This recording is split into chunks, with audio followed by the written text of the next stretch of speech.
Axis dental স্কুলের পক্ষ থেকে আজকে আলোচনা করব ভাইরোলজির কিছু বিষয় নিয়ে, যার মধ্যে আছে enterovirus, polio virus, rota virus, herpes virus, rabies virus. আমি Shubhra Chatterjee, Marks medical college, dental unit, session 2017-18। প্রথমে আসা যাক পোলিও ভাইরাস সম্পর্কে। It is RNA non enveloped virus and disease this virus causes poliomyelitis type 1, 2 and 3। অর্থাৎ এই polio ভাইরাসটা মূলত পোলিওমাইলাইটিস করে থাকে। And the properties are it replicates in the cytoplasm, single stranded RNA virus and family হলো পিকরোনা। এবার তাহলে আসা যাক প্যাথোজেনেসিস সম্পর্কে। ইনকিউবেশন পিরিয়ড ফার্স্টে আমরা বলবো সেটা হচ্ছে কি 7 থেকে 14 দিন। অ্যান্ড তারপর it enters into the body by contaminated food or drinks with affected virus and multiplies in the lymph node of the oropharynx and intestine. অর্থাৎ কন্টামিনেটেড ফুড এবং ড্রিঙ্কসের ফলেই মূলত ভাইরাসটা দেহে প্রবেশ করে অ্যান্ড মাল্টিপ্লাই হয়, লিম্ফ নোডে যায়, তারপরে এটা সেন্ট্রাল নার্ভাস সিস্টেমে প্রবেশ করে এবং সেন্ট্রাল নার্ভাস সিস্টেম থেকে পরে মাল্টিপ্লাই হয় anterior horn cell of the spinal cord, যার ফলে নার্ভ সেলটা পুরোপুরি ডেথ হয়ে যায় অ্যান্ড যার ফলে প্যারালাইসিস অফ দ্য মাসেল হয় আর রেসপিরেটরি প্যারালাইসিস ঘটে থাকে। Clinical types of the poliomyelitis আসি। The first one is asymptomatic infection, only 1% infection results, so it is not very much effective. And the second one is abortive poliomyelitis, most common, so the minor illness like fever, malaise and headache happens from it. Third one is the non-paralytic poliomyelitis and it causes pain in the back and neck, sometimes causes paralysis also. Last and fourth one is paralytic poliomyelitis. It causes flaccid paralysis, painful muscle spasm, respiratory muscle paralysis and permanent motor nerve damage. এবার আসা যাক আমরা এটা থেকে prevention কীভাবে পেতে পারি। আমরা প্রিভেনশন পেতে পারি দুইটা ভাবে, লাইভ ভ্যাকসিন আর ওরাল ভ্যাকসিনের মাধ্যমে, and the second one is inactive or the killed ভ্যাকসিনের মাধ্যমে।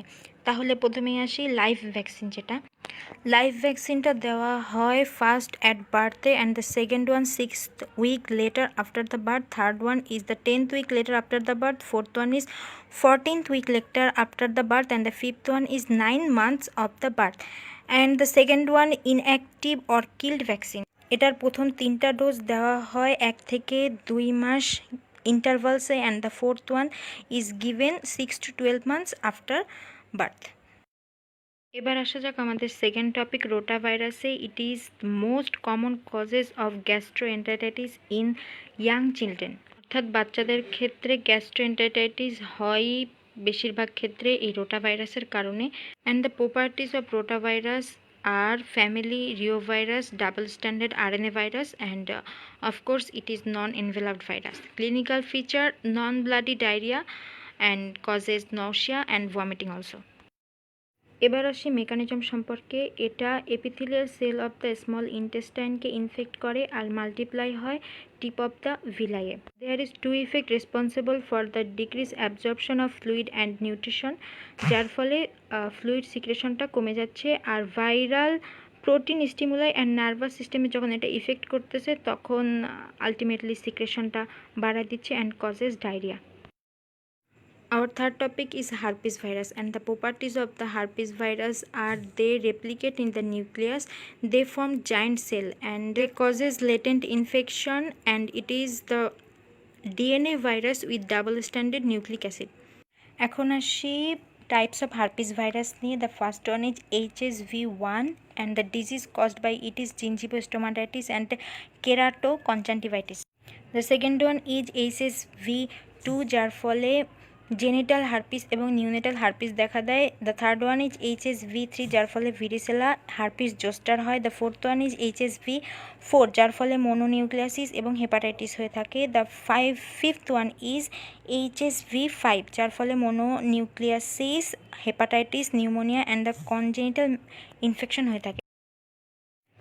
সাধারণত যেসব কমপ্লিকেশন হতে পারে হার্পিস ভাইরাসের ফলে সেগুলো হচ্ছে the first one is central nervous system abnormality, যার ফলে মেন্টাল রিটার্ডেশন অ্যান্ড মাইক্রোসেফালি দেখা দেয়। তারপরে চোখে রেটিনাইটিস অ্যান্ড অপটিক অ্যাট্রপি দেখা দেয়।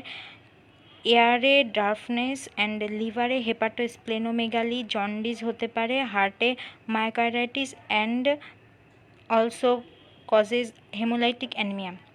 যে টেস্টটার মাধ্যমে আমরা এই ভাইরাসটাকে ডিটেক্ট করতে পারি সেটাকে সংক্ষেপে বলা হয় টর্চ, অর্থাৎ toxoplasma rubella cytomegalo herpes virus 2। যদি পজিটিভ আইজিএম হয় তাহলে কারেন্ট ইনফেকশন, আর যদি নেগেটিভ হয় তাহলে এটা দেখা যায় যে পাস্ট ইনফেকশন ডিটেক্ট করে থাকে। Our fourth topic is rabies virus, which is RNA virus and from the Rhabdo family. আর এই ভাইরাসটা আলোচনা করার আগে আমরা জেনে নিব নিউরোট্রপিক ভাইরাস কী কী আছে। সেগুলো হলো পোলিও ভাইরাস, অবশ্যই র্যাবিস ভাইরাস, মিজেলস ভাইরাস আর হচ্ছে মামস ভাইরাস। প্রপার্টিস বলতে গেলে এটা শেপ হচ্ছে bullet shape and it is envelope virus, অর্থাৎ envelope is present and highly sensitive to soap and detergent, অর্থাৎ সোপ আর ডিটারজেন্ট ইউজ করলে আমরা এই ভাইরাস থেকে কিছুটা সংক্রমণটা কমাতে পারি। Main reservoir of this virus is dog, fox and cat and incubation period is 20 to 60 days and incubation period depends on the location of the bite, category of the bite and previous immunization, অর্থাৎ কামড়টা দিলে পরে সেটা ঠিক কোন জায়গায় দিছে এবং সেটা কি বড়, ক্ষতটা কি বড় না ছোট, এটার উপরও ডিপেন্ড করে ইনকিউবেশনটা বেশি কিংবা কম হয়। Mode of transmission of this virus is infected dog bite or the animal which is suffering from rabies, মানে সাধারণত কুকুর দ্বারাই হয়ে থাকে, কিন্তু অন্যান্য যে কোনো জীবজন্তু যেটা র্যাবিসে আক্রান্ত তার কামড়ের ফলেও হতে পারে। অ্যাট ফার্স্ট আমরা ক্ষত জায়গাটাকে সোপ এবং ওয়াটার দিয়ে ধুয়ে দেব, যেহেতু এটা highly sensitive to soap and detergent and the envelope virus, তাই কিছুটা ক্ষতির কমে যাবে। And the second one is immediately can do any suture open the owned for something, অর্থাৎ ইমিডিয়েটলি আমরা কোনো ধরনের সেলাই দিতে পারবো না। And the third one is vaccine দিতে হবে, এবং ভ্যাকসিনের ক্ষেত্রে আমরা সাধারণত টিটেনাস প্রোফাইলেক্সিস করে থাকি। র্যাবিস ভাইরাসের ইমিউনাইজেশন সাধারণত দুইভাবে করা হয়ে থাকে, active immunisation and the passive immunisation. Active immunisation সাধারণত ভ্যাকসিন দিয়ে করা হয়, and the first one is human diploid cell vaccine, যেটা বাংলাদেশে কমন।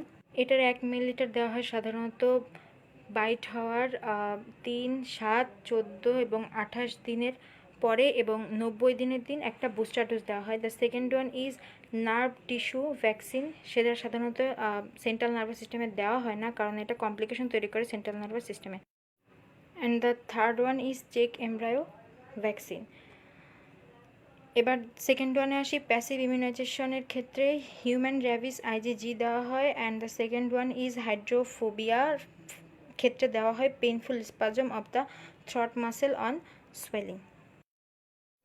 এই ছিল আজকের মতো ভাইরোলজি সম্পর্কে আলোচনা। আশা করি পরবর্তীতে আবার কোনো টপিক নিয়ে হাজির হব।